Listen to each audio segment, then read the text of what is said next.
Hi guys, இப்போ வந்து நம்ம எங்கே போயிட்டுருக்கோம் அப்படின்னா வந்து நம்ம பையனை சர்வீஸ் விடுறதுக்கு தான் போயிட்டுருக்கோம். என்ன பிரச்சனைனா, இப்போ எனக்கு ஒரு பெரிய டாஸ்க் இருக்குது. என்ன பிரச்சனைனா, கிளச் கேபிள் வந்து அறந்துச்சு. ஒரே ஒரு நூலில் தான் ஓட்டிகிட்ருக்கு. அதை நான் நிறுத்தும் போது காமிக்கிறேன் பாருங்கள். எவ்வளோ கிலோமீட்டர்ஸ் ஓடி இருக்குன்னா 22,899. ஃபஸ்ட் டைம் நான் வந்து எக்ஸ்ட்ரா ஒரு 900 கிலோமீட்டர் ஓட்டேன். இது வரைக்கும் நான் இவ்வளோலாம் ஓட்டுறதே கிடையாது. ஒன்று ஆக்சுவலாக நான் 22ல் ஓட வேண்டியது. பொறுமையாக தான் போடணும். கீரை கிளச்சு வறுத்துக்குச்சு, ஒன்றுமே பண்ண முடியாது. 22,000 ஓட வேண்டியது. ஒர்க்கு போகிறதுனால டைமே இல்லை. மெயினாக வந்து பட்ஜெட் ப்ராப்ளம் வேறு. ஸோ அதனால் வந்து விடவே இல்லை. 900 கிலோமீட்டருக்கு அப்புறமா ஓடுறேன். இப்போயும் வந்து ஆஃபீஸ் தான் போகிறேன். டைம் வந்து ஒரு 7:45 இருக்கும். போயிட்டு சீக்கிரமாக விட்டு அப்படியே ஸ்ட்ரைட்டாக வந்து ஆஃபீஸ் போயிடுவேன்.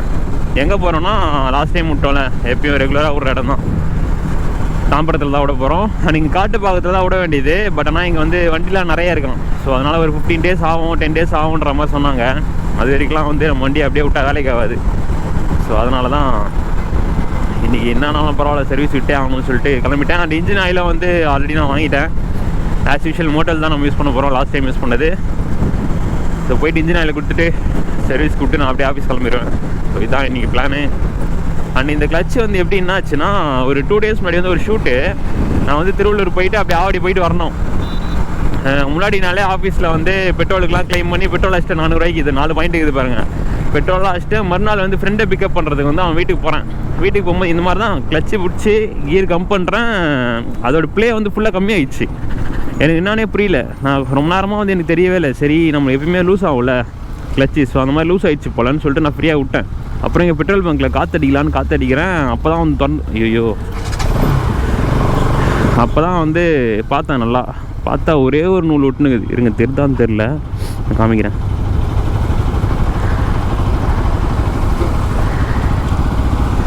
ஒரே ஒரு நூல் ஒட்டிகிட்ருக்கு. அப்புறம் என் தம்பி வண்டி தான் எடுத்துகிட்டு போனோம், எம்டி தான். அப்படியே மட்டும் போயிருந்தோம். சரியான வெயில் வேறு. நடுவில் எங்கன்னா மாட்டியிருந்துருப்பேன் கண்டிப்பாக.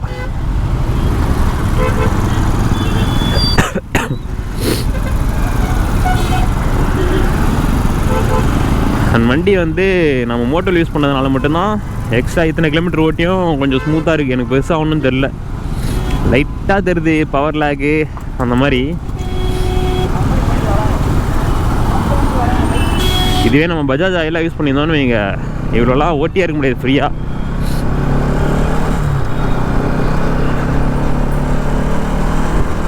மோட்டெல்லாம் இருக்கவே ஓடுது. எக்ஸ்ட்ரா ஒரு 1000 கிலோமீட்டர் ஓட்டினேன். கிளச்சே அப்படியே கீர் போட்டுனுக்கிறேன் நான் பாட்டுன்னு. அண்ட் கைஸ், டயரும் வந்து இன்னும் மாற்றவே இல்லை கைஸ். எனக்கு லாஸ்ட் மந்த் வந்து லேட்டாக சேர்ந்ததுனால ஒர்க்கு சேலரியே போடலையா, அதனால் வந்து மாற்றலை. ஸோ இந்த மந்த்து கன்ஃபார்ம் மாற்றிடுவேன். இப்போ சர்வீஸ் விட்றேன் நான். இந்த month May month starting first week இல்லை செகண்ட் வீக்கில் மாற்றிடுவேன். இந்த வாட்டி அப்போலோ தான் போகலான் இருக்கேன். எம்ஆர்எஃப் இல்லை. ஒரு வாட்டி அப்போலோ டைப் ட்ரை பண்ணுவோம். அப்போலோ ஆல்ஃபா H1 வந்து இந்த நம்ம டயர் செஷனில் இருந்து தானே போட்டுருவேன். அப்படி இல்லைன்னா S1 தான் போடணும் அப்போலோலேயே. பார்க்கலாம்.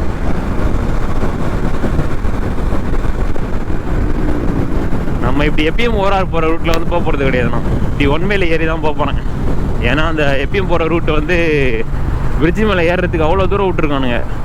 முன்னாடியே ஒரு கட்டு வைக்காமல் செம்பரம்பாக்கம் கிட்டே போயிட்டு ஏறணும். நம்ம இப்படி ரைட்டில் போயிட்டு ஒன்மையில் போயிடலாம்.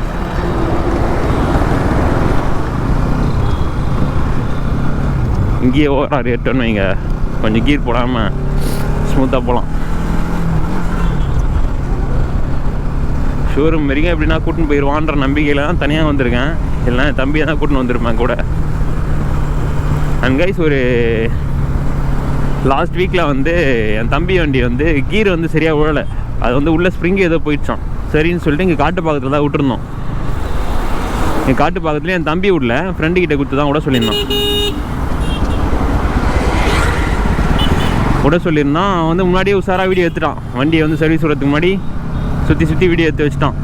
என்ன ஆச்சுன்னா, சர்வீஸ் முடிச்சுட்டு அவன் தான் வண்டி எடுக்க போனான். என் ஃப்ரெண்டு தான், தம்பியோட ஃப்ரெண்டு.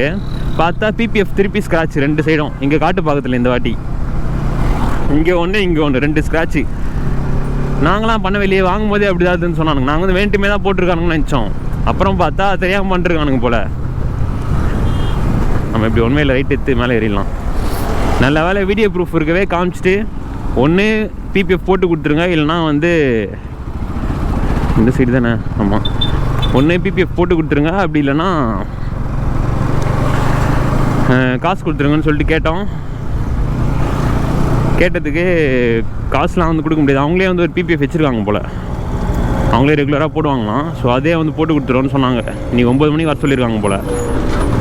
அதனால தான் வந்து எம்டி எடுத்துகிட்டு வரல. சரி, சப்போஸ் எமர்ஜென்சி நடுவில் எங்கேயாச்சும் நின்ட்டானா கூப்பிடலான்னு சொல்லி விட்டேன். நம்ம அந்த சைடு போயிருக்கணுமோ.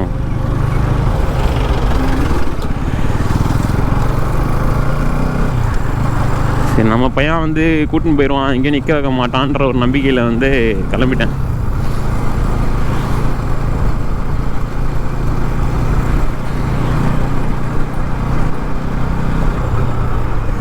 ஐயோ ஸ்லோ பண்ணக்கூடாதுன்னு பார்க்குறேன். நீங்கள் ஒன்வேயில் போனால் ஸ்லோ பண்ணி தான் ஆகணும். கைஸ், நிறைய பேர் வந்து ட்ரிப்பும் கேட்டுட்ருக்கீங்க. ட்ரிப்பு வந்து கன்ஃபார்ம் இந்த வாட்டி வெயிட்டாக போகிறோம். இந்த வருஷமே 2 ட்ரிப்பு, ஆனால் 2மே லாங். நம்ம லாஸ்ட் டைம் வந்து ஒரு வாட்டி கேரளா போனோம், 2வது வந்து சின்னது ஏற்காடு தான் போயிட்டு வந்தோம். பட் ஆனால் இந்த வாட்டி வந்து 2மே செம்ம லாங்கு. ஒன்று வந்து 1300 கிட்ட வரும், கிட்டத்தட்ட கேரளா தூரம் தான் வச்சுக்கோங்களேன். அண்ட் இன்னொன்று வந்து 2000க்கு மேலே. அப்போ மட்டுமே ஒரு 950 பார்த்துக்கோங்க. அப்போ எவ்வளோ தூரமாக இருக்குன்னு சொல்லிட்டு.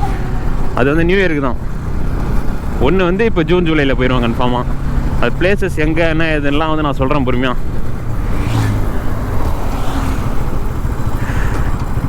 தாட்டி வந்து வெயிட் காமிக்கிறோம். ஐயோ ஏறா ஏறா ஏறா ஏறா.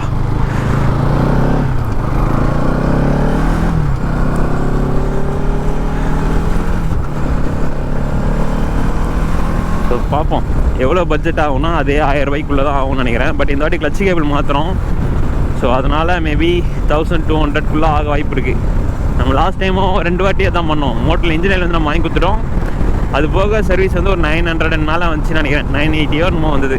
ஸோ இந்த வாட்டி எக்ஸ்ட்ரா வரும், 200 300 வரும். பார்க்கலாம்.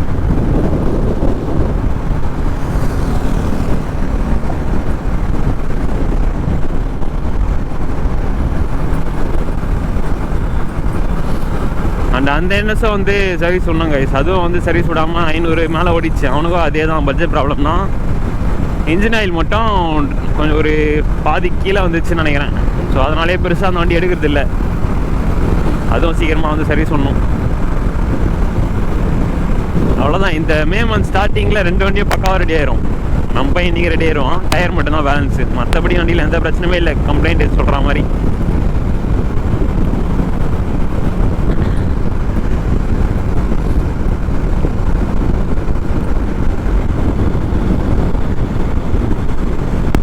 மணி 8 தான் ஆகுது. சுரியில் அடிக்குது வெயில். ஸோ பார்ப்போம். சரி, ஓகே. நான் வந்து இதோட ஷோரூம் போயிட்டு கண்டினியூ பண்ணுறேன். ஷோரூம் போயிட்டு வண்டியை வந்து சுற்றி ஒரு வீடியோ எடுத்து வச்சுக்கணும். எப்படியும் நான் எல்லா வாட்டியும் மறந்துடுறேன். இந்த வாட்டி மறக்காமல் எடுத்து வைக்கணும். வீடியோ எடுத்துட்டு தான் ஒன்றும் இன்றைக்கே கொடுக்கணுன்றதுனால தான் நான் இவ்வளோ சீக்கிரமாக கிளம்புறேன். இல்லைனா வந்து பொறுமையோட கொடுத்துட்ருப்போம். ஸோ பார்ப்போம். நான் இதோட ஷோரூம் போயிட்டு கண்டினியூ பண்ணுறேன். ஸோ சொன்ன மாதிரியே நம்ம பையன் வந்து பக்காவாக கூட்டின்னு வந்துட்டான். நான் மாதிரி ரிஸ்க்கு தெரியுமா, நடுவில் மட்டும் மாட்டியிருந்தேன். அவ்வளோதான். உள்ளே எடுத்துன்னு போயிடுவோமா? எடுத்துன்னு போயிடலாம். இன்னும் வரல போல். அந்த எழுதுவாங்களே கம்ப்ளைண்ட்லாம், அவங்க வந்தாங்கன்னா சொல்லிட்டு அப்படியே கிளம்ப வேண்டியதுதான். பரவாயில்ல, சீக்கிரமாக வந்துட்டோம். ஸோ கைஸ், பில்லு வந்து நான் நினச்சதை விட சரியான அதிகமாக வந்துச்சு. காலையில் வந்து ஆல்ரெடி இருந்த கம்ப்ளைண்ட்லாம் நான் சொல்லிட்டேன். கிளட்ச் கேபிள் மட்டும் மாற்ற சொல்லிட்டேன். இன்ஜின் ஆயில் வந்து நான் எடுத்துகிட்டு வந்து கொடுத்துட்டேன். அது போக வந்து பிரேக் பேடு வீக்காக இருக்குன்னாங்க. ஸோ அதுவும் வந்து மாற்ற சொல்லிட்டேன். பிரேக் பேடுக்கு மட்டுமே வந்து லேபர் மட்டுமே 500 ரூபா கிட்ட வந்துச்சு. ஸோ நான் 1300 ரூபா கிட்ட ஆகும்னாங்க பிரேக் பேடு இல்லாமல். அது மாற்ற சொன்னோன்னே எக்ஸ்ட்ரா ஒரு 1000 ரூபாய் ஆயிடுச்சு. மொத்தமாக 2300 சில்லற ஆச்சு. ஆயில் ஃபில்ட்ரு, இன்ஜின் ஆயில் நான் கொடுத்துட்டேன். Brake pad, clutch cable, brake ஆயிலெலாம் வந்து ஆல்ரெடி நான் ரீஃபில் பண்ணி தான் வச்சுருந்தேன். அதுவும் திருப்பி ரீஃபில் பண்ணிட்டேன்னு சொல்லிட்டு 80 ரூபா போட்டுக்கிறாங்க. கன்சியூமபிள் சார்ஜஸ் அதான் பெய்ட் சர்வீஸுக்கு 600 கன்சியூமபிள் சார்ஜஸ் எப்பயும் போடுவாங்க. வாட்டர் வாஷ் 132, புது பேட்டரி நம்மளுது, அதுக்கு திருப்பி ரீசார்ஜ் பண்ணிக்கிறேன்னு சொல்லிட்டு 80 ரூபா போட்டுக்கிறாங்க. கிளச்சு கேபிள் 143, இதோ பிரேக் பேடு மட்டும் பார்த்துங்க 413 ரூபா. மொத்தமாக 2360 ஆச்சு. சரி, எதுவும் ரொம்ப ட்ரிப் வேறலாம் போயிட்டு வந்தோம்ல, அதனால் பிரேக் பேடு வந்து மாற்றிடலாம் அப்படின்னு சொல்லி மாற்றிட்டேன். எல்லாம் மாற்றிருக்க மாட்டேன், எனக்கு எதுவும் தெரியல பிரேக்லாம் தெரிஞ்ச மாதிரி. சரி, அவன் வீக்காக இருக்குன்னாங்க, ஒரு டே மாற்ற சொல்லிட்டேன். சரியான ஸ்மூத்து கைஸ். வண்டி ஓட்டி பார்த்தேன், இங்கே பயங்கரமாக இருக்கிறான் பையன். புது வண்டி மாதிரி இருக்குது. இன்ஜின் ஆயில் மோட்டரில் ஊற்றியாச்சு, பேலன்ஸ் இன்ஜின் ஆயிலும் வாங்கிட்டேன். அவ்வளோதான், கிளம்புவோம். ஃபுல்லாக கட்டிங் ஆயில் பறக்க விட்டுருவாங்க. இது இருக்குது பாருங்கள், புது என்எஸ்ன்ற மாதிரி நம்ம ரெடி பண்ணலாம். அந்த என்எஸ் 2 பேரும் தான் வந்து எடுத்துகிட்டு போனோம். அடுத்த அந்த வண்டி தான் சர்வீஸ் பண்ணோம். ஃபுல் கிளச் வேறு, பக்காவாக இருக்குது வண்டி. வீட்டுக்கு போயிட்டு ஓவராலாக ஒரு வாட்டி தொடச்சிட்டோன்னு இங்கே கட்டிங் ஆகிடலாம். பக்காவாக இருக்கும். பெருகிற வண்டியே வண்டியில் வந்து வளர்றோம் பாருங்க. வண்டியில் இருக்க ஒரே ஒரு குறை டயர் மட்டும்தான். டயரை மாற்றிட்டோம், பையன் வேறு லெவலு. இப்போ இந்த வண்டியை எடுத்து ட்ரிப்புக்கே போகலாம். பிரேக் வேறு, புது பிரேக் பேடு. பிரேக்கு கொஞ்சம் கம்மியாக தான் பிடிக்குது, பார்த்து தான் ஓட்டணும். சரி, தெரிஞ்சிருந்தால் நானே மாட்டிகிட்டு இருப்பேங்க பிரேக் பேடை வீட்டுக்கு எடுத்துன்னு போய். அது வேறு கழட்டி மாட்டணும், டூல்ஸ்லாம் இல்லைன்றதுக்காக தான் வந்து இவங்களே மாற்ற சொன்னேன். ஐயோ, என்ன இன்ஜின் லைட் எரியுது நான் தெரியலையா. நம்மளது அடிக்கடி எரிஞ்சு தான் ஆஃப் ஆகும். பார்க்கலாம், எரிஞ்சினே இருந்ததுன்னா திருப்பி எடுத்துன்னு வந்து காமிக்க வேண்டியதான்.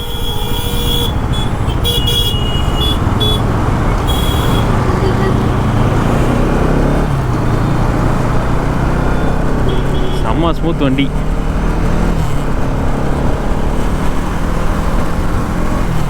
நான் வந்து இந்த வாட்டி லிக்விட் மேலே தான் ட்ரை பண்ணலான்னு பார்த்தேன். அது வேறு, நம்ம வேறு இன்ஜின் ஆயில் மாற்றும் போது ஃபுல்லாக இன்ஜின் ஃப்ளஷ்லாம் வச்சு க்ளீன் பண்ணி போடணுமா. சரி, எதுக்குன்னு சொல்லி மோட்டர்லேயே பக்கவாக இருக்கான், நம்மளுக்கு செட் ஆகிட்டான். அதனால் மோட்டர்லேயே வாங்கி போட்டேன். இதுக்கப்புறம்லாம் நான் ரொம்ப கிலோமீட்டர்லாம் ஓட்ட மாட்டேன் சர்வீஸ் பண்ணாமல். பக்காவாக 4000க்கு ஒரு தடவை விட்டுருவேன்.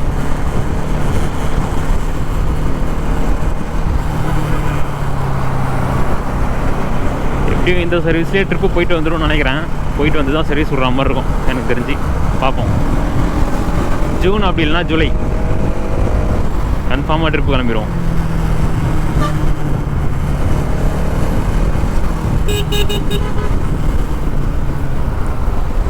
பிரேக்கே பிடிக்கல பார்த்தீங்களா.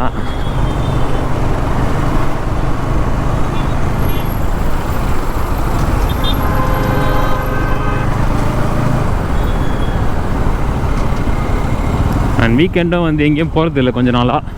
சண்டே போயிட்டு இருந்தோம்ல, அதுவும் வந்து நெக்ஸ்ட் மந்த்லேருந்து தான் போனோம். பார்ப்போம்.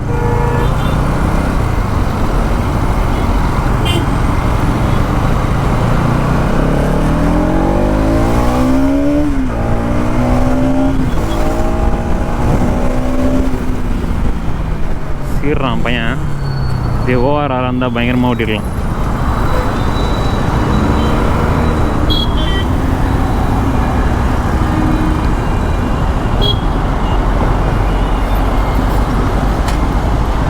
இதே நான் பஜாஜ் ஆயில் ஒரு 5000 ஓட்டி இருந்தேன்னு வைங்க, வண்டி இன்ஜினே ஒரு மாதிரி கலகலன்னு ஆகிட்டுருக்கும். பார்ட்ஸ்லாம் உள்ளே உடஞ்ச மாதிரி. மோட்டர்லாம் இருக்குது, எக்ஸ்ட்ரா ஒரு 1000 ஓடிருக்கான்.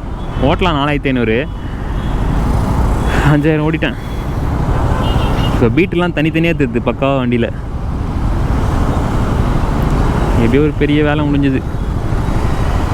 சரி, ஓகே கைஸ், இந்த வீடியோ வந்து நான் இதோட என் பண்ணிக்கிறேன். அண்ட் இதோட நம்ம வந்து அடுத்த வீடியோவில் பார்ப்போம்.